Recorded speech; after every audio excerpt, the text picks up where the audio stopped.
Hello, Liverpool fans. Welcome to the Liverpool Report, your go-to source for the latest news, match updates, and transfer stories straight from Anfield. Don't miss out on any of the action. Hit that subscribe button now and stay in the loop with all things Reds. As Steven Gerrard reflects on the end of his time in Saudi Arabia with Al-Ettifaq, the question is, what is next for the Liverpool star? It would be easy for Gerrard to sit back, count his millions and do some punditry like so many of his former teammates. But Gerrard is incredibly driven, and he is not the sort of guy to sit back and bask in the glow of being a Liverpool and England legend. He is 44, and he will want to get back out there and prove he can still be a success as a manager following his checkered career to date. Gerrard did the smart thing and learned the ropes with Liverpool's under-18s when he began his coaching career in 2017. He knew he would make mistakes and did not want them to happen in the full glare of the media. Having cut his managerial teeth, he jumped into the bear pit of Glasgow football in April 2018 when he became Rangers' boss. He was a huge success, and Rangers were unbeaten as they romped to the Scottish title in 2021, their only league triumph in 13 years. But it started to go wrong when he left to become Aston Villa manager in November 2021. Villa nosedived at the start of the 2022 to 2023 season, and he was sacked in October 2022, having won just 3 of his first 12 games. It didn't help that his successor, Unai Emery, has been a magician.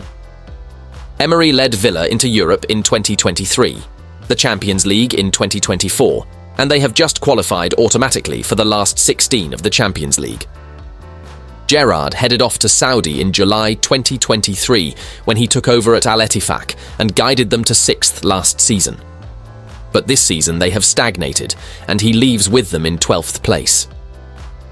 Frank Lampard is a good indicator of what Gerrard can do next, and the Championship looks his best hope. Like Gerrard, Lampard had his time in the top flight with Chelsea and Everton before Coventry came calling, and that is the level he must also accept. The Premier League has become a closed shop for English managers, and Eddie Howe is the only homegrown coach left following the sackings of Sean Dyche, Gary O'Neill and Russell Martin. Increasingly, clubs are foreign-owned and look abroad for coaches, such as Andoni Iraola at Bournemouth, Oliver Glasner at Crystal Palace, and Fabian Hürseler at Brighton. It's hard to argue with their logic, and most are successful. It doesn't help that Gerrard's stock has plummeted since Villa, and the guy who was seen as Jurgen Klopp's natural successor for so long wasn't even part of that conversation last year. Instead, Liverpool went for Arneslot, and the Dutchman has been a revelation at Anfield. While debates continue over which is the best league, there is no doubt that the Premier League is where all the world's top bosses want to work. This all makes it virtually impossible for Gerrard to land a Premier League job now, and his best hope is to win promotion with a Championship side.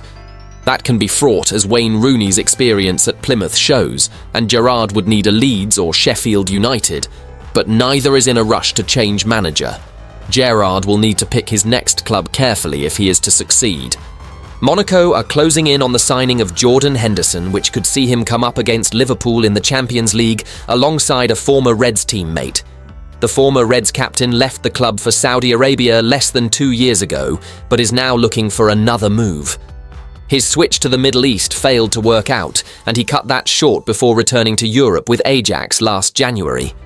Henderson made the switch to Amsterdam, but his time with the Dutch outfit is poised to come to an end.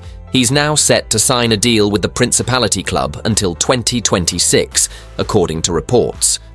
A move to the League One side, who are into the knockouts of the Champions League, would see Henderson link back up with Takumi Minamino, who spent 2 seasons at Anfield alongside Henderson. Monaco had made moves to try and sign Edson Alvarez on loan from West Ham, but saw those rebuffed by the Premier League club. They had also agreed a deal to sign Eric Jr. Dina Ibimbi, but an injury was picked up in his medical and they pulled out of the deal.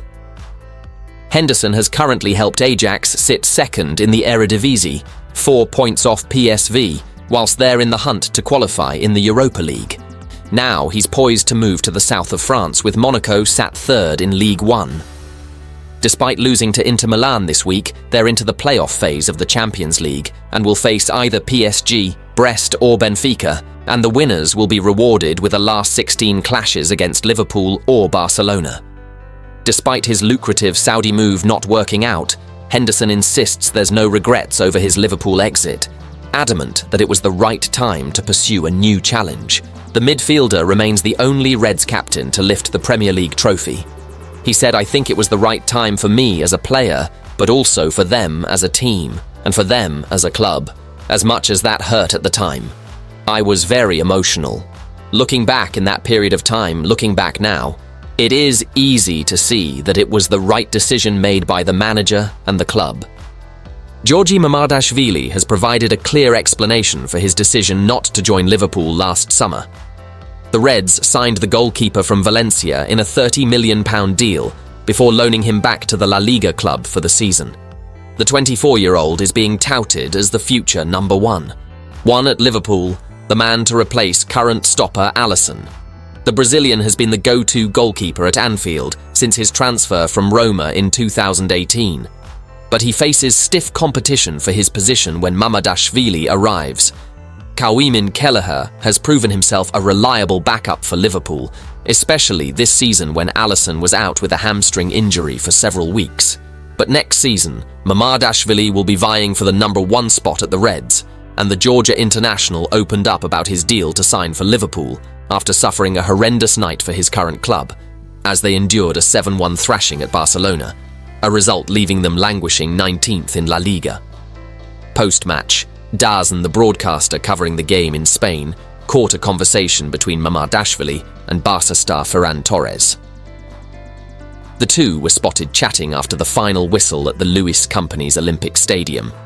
Dazen claims to have uncovered the topic of Mamardashvili and Torres' conversation, which reportedly revolved around the goalkeeper's move to Liverpool.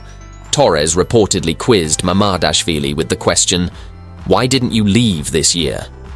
The future Liverpool shot-stopper had a succinct reply to that. Alisson, Mamardashvili has been between the sticks for Valencia 17 times this season, with all his appearances in La Liga. The keeper was recently out of action due to a leg injury, but is keen to pull out all the stops to help Valencia steer clear of the drop zone before he makes his switch to Anfield when the summer comes around. Tyler Morton is in line to start for Liverpool in the Champions League on Wednesday night, but may yet depart Anfield before the January transfer window slams shut.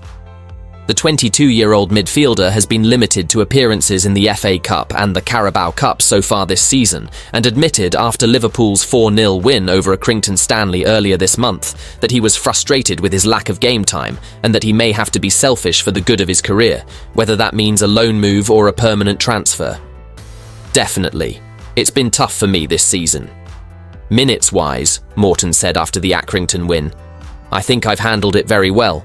I've kept my head down, given it everything every day. I think I do deserve a chance. I got the chance today, hopefully people think I took it. I think I had a good game. It was exciting. When you don't get many chances, it's rare. You've got to take them. And I think I did today. This month is obviously a big month for myself. It's decision time. I think I'm ready to kick on and be a proper professional. Definitely, I think I'm ready to kick on now and ready to move up a step. If that's here or if that's somewhere else, football's football. I've got to go and be a bit selfish and go with however I feel." Morton is set to make his first appearance in Europe this season when Liverpool take on PSV Eindhoven in their final game in the revamped league phase of the Champions League. Arneslot's side have already advanced directly to the round of 16, meaning the Dutchman has decided to rest Mohamed Salah, Virgil van Dijk, Trent Alexander-Arnold, Alisson, Alexis Mac Allister, Luis Diaz, Dominic Szoboszlai, Ibrahima Konate and Ryan Gravenberch. "The players don't need to prove themselves," Slot said of the players coming into the side.